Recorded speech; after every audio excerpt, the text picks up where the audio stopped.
आज मैं एक ऐसी प्रॉब्लम पे आपसे डिस्कस करूंगा जो काफी सारे freelancer, startup founders, business owners face करते हैं।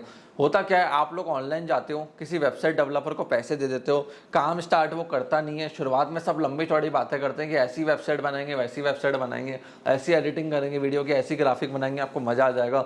सोशल मीडिया पर सर आपको इतना बढ़िया एंगेजमेंट देंगे, ये करेंगे।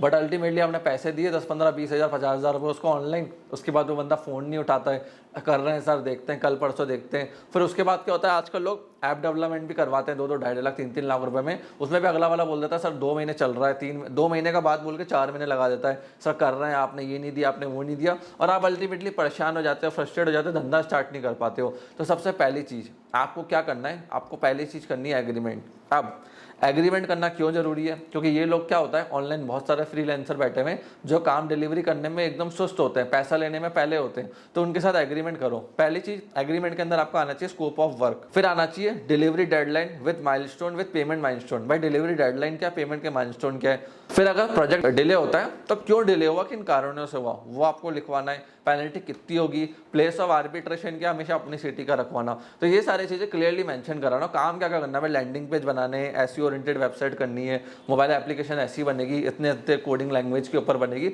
सबको अच्छे से लगाओ। और देखो, अगर फ्रीलांसर है जिससे आप एग्रीमेंट कर रहे हो तो उसका पैन, आधार कार्ड दोनों ओरिजिनल लेना। बोला ओरिजिनल भेजे अपने पैन, आधार कार्ड, इस चीज़ का ओरिजिनल इन द सेंस मतलब फोटो कॉपी, उसकी फोटो खींच के भेज। मालूम पड़ा नेट से एडिट करके दे दिया तो उसको चेक कर लेना वो ओरिजिनल हो, प्रॉपर अच्छे से चेक करना। ये डॉक्यूमेंट मस्ट है। किसी लॉयर के पास जाओगे फ्यूचर में केस फाइल करने के लिए, डॉक्यूमेंट ही नहीं है, फ्रीलांसर गायब हो जाएगा, आप ढूंढते रहना उसको। कम नहीं है तो उसका सेंड नंबर रखो, bank account details, bank account में ही पैसा डालना, क्यूआर मत डालना, इनको ट्रैक करना ही दिक्कत होती है। बैंक अकाउंट इजीली ट्रैक हो जाते हैं। कंपनी है, सेंड नंबर लो, एड्रेस प्रूफ लो, phone number easily replace, block सब हो जाते हैं। But pan card, Aadhaar card, company का सेंड नंबर, प्राइवेट लिमिटेड है, इन सब की डिटेल्स इजीली चेंज नहीं होती है, ना बैंक अकाउंट की होती है। तो ये सारा डेटा लो ताकि लॉयर के पास जाके फ्यूचर में केस फाइल करना ईजी हो। फिर अब आपके साथ फ्रॉड हो गया, 50,000 रुपये डूब गया, आपके बंदा काम ही नहीं कर रहा, क्या कर सकते हो? सबसे पहले पेमेंट रिसिप्ट सब कलेक्ट करो, उसकी ओरिजिनल कॉपी निकालो, यूपीआई की, बैंक ट्रांसफर की, इनवॉइस की। इनवॉइस लेना जरूरी है, आपका हक है इनवॉइस पहले मांगना उससे। फिर ईमेल्स हो गया, व्हाट्सएप चैट्स हो गई, सबका रिकॉर्ड बनाओ प्रॉपर। प्रपोजल, कॉन्ट्रैक्ट जो भी था, screenshot of promises, delivery, WhatsApp पे सब चैट चल रही होंगी, सबका पूरा डॉक्यूमेंट चिट्ठा जमा करो, एविडेंस जमा करो, ताकि केस करना, लीगल नोटिस भेजना ईजी हो जाए। फिर जब लीगल नोटिस भेजा जाएगा उसमें आपका स्कोप ऑफ वर्क पूरा आएगा, क्या प्रॉमिस किया था, क्या डिलीवरी नहीं दी, सब कुछ आएगा, कितना आपको कंपनसेशन चाहिए, क्या चाहिए, सब कुछ आएगा। अब अगर आपका मैटर 3 लाख से ऊपर का है तो ये कॉमर्शियल कोर्ट में आप जा सकते हो, उससे नीचे तो फिर ये सिविल कोर्ट में जाएगा रिकवरी के लिए। सिविल कोर्ट, अगर आप सिविल सूट में जाते हो तो principal amount, mental harassment, legal cost, ये सब आप क्लेम कर सकते हो कोर्ट के अंदर, 3 चीज़।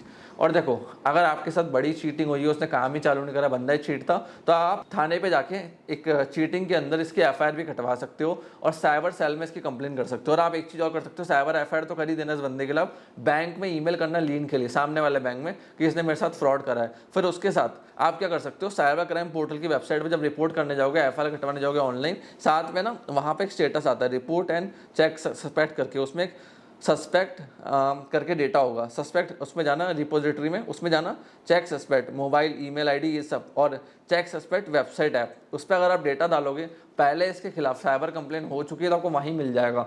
वो बंदा रेड फ्लैग है, उसके साथ कंटिन्यू करना ही नहीं, इस चीज़ का ध्यान रखना। अगर वहाँ पे उसका आ रहा है तो साइबर क्राइम की पोर्टल की वेबसाइट पे आपको मिल जाएगा, चेक सस्पेक्ट करके एक सेक्शन है, check suspect WhatsApp, website, mobile, email, सब कुछ वहाँ आप डाल के चेक कर सकते हो। और बैंक में लिंक डालना मत भूलना, बैंक में कंप्लेन करो, अपने भी करो जिस बैंक से पैसा कटा है, और सामने वाले की भी जहाँ पे आप पैसा दे रहे हो, वहाँ कंप्लेन करो लीन के लिए कि बंदा फ्रॉड है, चोर है, ताकि बैंक को ही मालूम पड़े। फिर उसके बाद आपको क्या करना है, लॉयर को एंगेज करना ही करना है, क्योंकि देखो अगर आप एफआईआर नहीं कटाओगे, लीगल एक्शन नहीं लोगे, तो और लोगों के साथ फ्रॉड कर जाएगा, और ऐसे आपके साथ होते रहेंगे। और एग्रीमेंट डॉक्यूमेंटेशन पूरे रखने, इस चीज़ का ध्यान रखना। आप मेन पॉइंट्स जिनका आपको ध्यान रखना है, पहली चीज़, काम शुरू होने से पहले प्रॉपर एग्रीमेंट कॉन्ट्रैक्ट साइन करवाओ, साइन प्रॉपर होनी चाहिए, इस चीज़ का ध्यान रखना।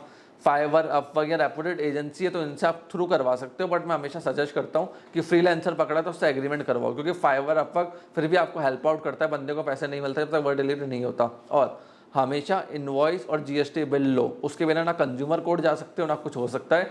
विद जीएसटी इनवॉइस लेना, इस चीज़ का ध्यान रखना। और कभी भी 100% एडवांस मत दो, शुरुआत में 10-20% एडवांस दो, काम चालू होने दो, फिर बोला 50% दे दूंगा, शुरुआत में करके तो दिखाए पहले कुछ, तो 10% एडवांस डाल दो, फिर 20%, फिर 40-50 ऐसे करके डाल देना, और एंड में पैसा रोक के रखना। पूरी वेबसाइट का ऑडिट, एप्लीकेशन का ऑडिट, वीडियो जो भी है, जो भी ऑनलाइन आप फ्रीलांसर से काम करवा रहे हो, जिस भी चीज़ के लिए पैसा रोक के रखो एंड में, फिर ही देना जब वर्क पूरा डिलीवर हो जाए आपका। अब क्या आपके व्हाट्सएप के स्क्रीनशॉट आप कोर्ट में यूज़ कर सकते हो, कॉल रिकॉर्डिंग यूज़ कर सकते हो? जी हाँ, बिल्कुल कर सकते हो। Even your chat, call logs, email सब कोर्ट में एविडेंस है, बस इसमें 65 का सर्टिफिकेट लगता है। तो जो आपका डिवाइस है वो ओरिजिनल होना चाहिए, उस चीज़ का ध्यान रखना। डिवाइस चेंज कर दोगे तो प्रॉब्लम होती है कोर्ट के अंदर जाने में। तो डेफिनेटली आप लीगल एक्शन ले सकते हो अगर ये वेबसाइट वाले आपके साथ गलत करते हैं कि भैया फ्रीलांसर है ऑनलाइन, सोचा यार कस्टमर से 20-25 हज़ार पे आ रहा है, लो छोड़ दो कस्टमर को, अपने आप फॉलोअप लेता रहेगा, काम डिलीवरी कर देंगे। आप साइबर कंप्लेंट फाइल करो, बैंक में लीन के लिए नोटिस डालो, कंटिन्यूसली बैंक्स को, साइबर वालों को ईमेल करो, डेफिनेटली एक्शन होगा। और ज़्यादा लग रहा है, ज़्यादा बड़ा अमाउंट है तो लीगल नोटिस लॉयर के थ्रू भिजवाओ। अपना इनको मालूम पड़ेगा कि मार्केट के अंदर अगर हम किसी से पैसा ले रहे हैं तो वर्क डिलीवर करना भी जरूरी है। सो फ्रेंड्स, कोई भी डाउट, क्वेश्चन ऐसे हैं आपके जो नहीं इस वीडियो के अंदर सॉल्व हुए, तो कॉमेंट सेक्शन ओपन है, कॉमेंट सेक्शन में आप कॉमेंट करके मेरे से पूछ सकते हैं। आपने इस वीडियो को यहाँ तक देखा, हम लोग सपोर्ट दिया, उसके लिए धन्यवाद।